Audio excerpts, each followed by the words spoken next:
All right, welcome back to the Built to Grow podcast. I'm your host, Tim Lyons, joined in studio today by Randy Hingston. How you doing, buddy? I'm doing very well. How are you? Who's Vincent Bacon? Doing good. Let's knock this one out of the park. Got a great episode for you guys today. Talking content. You know, years ago, you heard the term content is king, right? And really, I think content is king. I think attention is king. If you think about, if you have good content, people are going to pay attention, right? And so the thought around content is king, I think it's absolutely true. I think if you can create great content that captures somebody's attention, there's a lot of things you can do with that. Yeah. One, be the local expert, solve people's problems. And when we talk about content as a whole, we like to try to have, siloed content, and each one of those individual siloed pieces of content should be able to deliver some result. Yep. And, when you look at the value ladder all the way down at the free content layer, which is usually the bottom rung of the ladder, it's video content, it's blog content, it's courses, it's all these, it's podcasts, like right what we're doing, right? A book. Yeah. And within that piece of content, somebody should be able to watch it, listen to it, read it, and say, okay, I can go do that thing at some level of result. And, the question, or not the question, but the challenge that comes up a lot of time is creating content and then having to come up with new stuff all the time.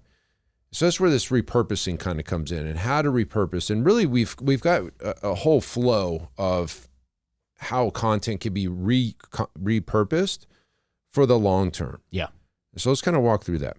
Well, yeah, I mean, just to kind of lay the foundation before we get into like the specifics of that, right? We talk about multiple poles in the water. We talk about being able to consistently pull and attract leads from different areas, right? Our last episode, we talked about the difficulties of Facebook and social right now. So maybe you have to lean a little bit harder on kind of the long play, organic content, nurtures, things like that, right? But when you create content, for example, let's use this podcast, right? The first 13 episodes were directly chapters from your first book. We didn't have to reinvent the wheel. We didn't have to come up with something. We had the content. We broke it down into bite-sized chunks for a podcast, and we delivered micro content based upon the whole book. That's an example of repurposing content. When you've got a book, let's say you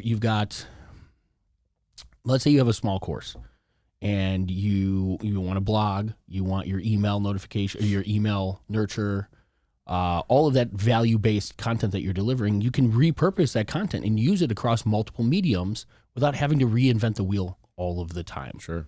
What else you want me to break it down there?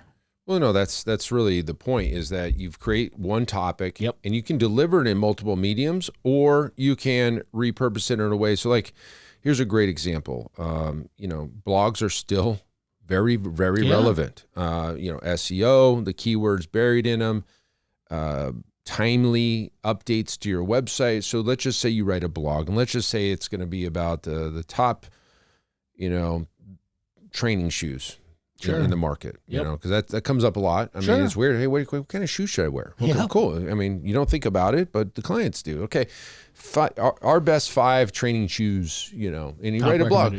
You write a blog, and maybe you go as far as creating affiliate links where you get paid if somebody clicks on it and buys one of those shoes, and you get paid from the supplier. That's an even further down the road. But you create this blog, and maybe it's a video. Maybe it's a video blog, or maybe it's a written blog. Mm-hmm. It lives on your website first. Boom. Yep. You should have a pixel on your website. Both Google, a tag manager, or a Facebook pixel. Then you go over to your email list, and you write a little bit about that blog. Little description. Hey, we just got done writing a blog for the best athletic training shoes. It's really interesting. You'd be surprised at some of them, or the top 3. You'd be surprised at the number 3 or whatever. Click here to read more. Yep. And so you direct them over to your website. Now they're on your website.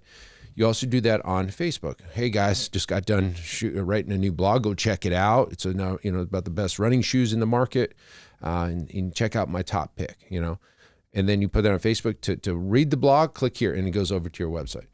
And now you're kind of circular. So you've got an email, you got a Facebook post. You could do a YouTube video on the top 5, and maybe you bring the shoes out. You're like, hey, this is the reason I like this one. And then it's the same topic repurposed for video. Then maybe you do a little lead magnet and says, hey guys, I created a cheat sheet on the top 5 running shoes. Download it now. And somebody downloads it, they become a lead. Name, phone number, and email in order to download it. Yep. And then maybe you do a podcast. Hey guys, just got done researching the 5 top shoes in the market for clients that train in our gym, and I want to share them with you, and here they are. And then maybe that's an audio version of it. And that's the kind of the idea, right? And then you could repixel people, you can retarget them, put them in custom audience, you get leads from it, you become a local expert, you get SEO, you get YouTube views, you get a podcast. It's one topic. And you kind of nailed it there. It's like everybody wants to know how do I get in front of my clients? Why is it that when I go to visit their website, like I get hit with all of their things? This is the strategies, right? With those Facebook pixels and the Google pixels and things like that in there. When people visit those, that's what's happening. It's tracking the fact that they went to your website, so that when they go back on social, it's going to, when you launching those types of campaigns, it's positioning that material in front of people who have responded to your stuff, who visited your website, who visited your blog. And that's the way that you build that like, trust, and respect factor, by being in front of them and allowing them to consume valuable content over time. And at the core of it, you're solving one problem. Yeah. Which was, hey, you heard a client ask you the other day, what shoes should they go buy at the store, whatever. And that becomes, what is that, 5-6 pieces of content leveraged in different ways. And you do have to do some work. You got to write the blog, got to post the blog. Yeah. And then to your point about retargeting, being everywhere all the time, you're going to lower your costs per lead. It's very interesting. Over the last several years of running the Growth Summit ads, like our retargeting audience is always our cheapest ticket buyers, because they've seen our stuff a couple times and we're putting it right in front of them at the right time, etc. Now, what's really, really cool is, and I don't know how this is done, but like I'm looking at VRBO right now. I'm looking for venues and stuff like that. I'm looking for houses, to rent. And then I go back on Facebook and there's the VRBO ad with the actual homes I was looking at. Yep. That's a little bit deep in the weeds. Like that's. Do you see what grocery stores are doing? What? Grocery stores, your mailer is different than my mailer on the ads. Really? Smart. Your buying habits, they now custom send your mailers based upon what you buy in the stores versus what I buy in the store. Same store, right? Like the grocery store? Yeah, let's say Fry's, right? Like we go to, or AJ's or Sprouts, like out here at grocery stores. If we go and shop at those, and then you get that mailer, direct mail from them, the ads are specific to your buying purchases. So the question is it because you put your phone number in at the register? Well, yeah. I mean, you all have your accounts, so you get your discounts, your loyalty so your program. address is there. Well, that makes total sense. Yeah. But I mean, it's along the same lines, right? It's retargeting. It's retargeting. They're putting the things that we're likely to buy in front of us based upon the habits and the things that we're doing. That's exactly what we're doing from the social side, selling fitness. Where if somebody's, soft raising their hand by viewing content of ours, when we go and we launch ad campaigns and we're targeting the people who are in those buckets, that is a much more inclined buyer than hitting the cold audience on Facebook with the same offer. Mm-hmm. So to your point, we should be lowering our cost to acquire that lead, or acquire that I guess it would be lead at that point, by positioning things in front of people who have already self-identified. That's smart marketing. That's and that's a little bit more advanced than what most gym owners are probably doing right now, but that's where like the true breakthrough lives. Yeah. You've got optimization of your ad spend, and doing it to squeeze every drop of juice out, because cold audiences are going to be the hardest. Yeah, absolutely. Might as well retarget to warm and hot, right? Yeah. And we've got this is all in our training, right? Mm-hmm. This is all in our business accelerator. But the point to the message is like, you don't have to come up with 7 different topics. You just come up with one topic and repurpose it across all mediums, and then do it again next week. Yep. And just be everywhere. I mean, at the end of the day, like we said, content is king. But if people keep coming back to you because you've got a solution for this, and you were the expert in that, and you helped them solve that problem and this problem, and then finally they're ready to go sign up for a training gym, guess who they're looking at? They're gonna, I remember Randy was posted that thing the other day, or it's like, man, this would be a good time to start something, and you're top of mind. You're top of mind, and that's the goal with content, is just being top of mind when it comes to that. And the question, gym owners all the time, it's like, oh yeah, but I can't come up with all these things. You're having conversations with your clients every day. Mm-hmm. What are they talking about?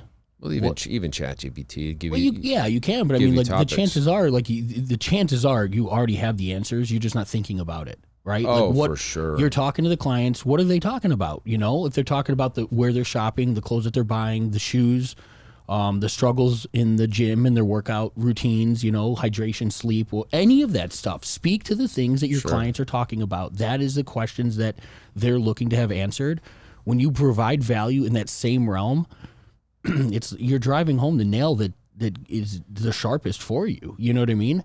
That I think it's the greatest place to source content is from the conversations that are taking place in your gym. Yeah, that'd be probably the first place. Yeah, absolutely. Yeah. All right. Well, quick episode. Hopefully this helps you guys come up with some ideas and repurposing. And if you guys need help with anything, Business Accelerator is the place to start with us. If you need help, the link will be in the show notes. That's it for this episode, guys. Until next time, keep changing lives. We'll see you on the next show. Bye. All right, thanks for listening to another episode of the Built to Grow podcast. If you want more help growing your business, join our free Facebook group, Profit Accelerator, helping training gyms grow to $30,000 a month and beyond. We'd love to see you there. Go check out the show notes for the link and keep building something great, and we'll see you in the next episode.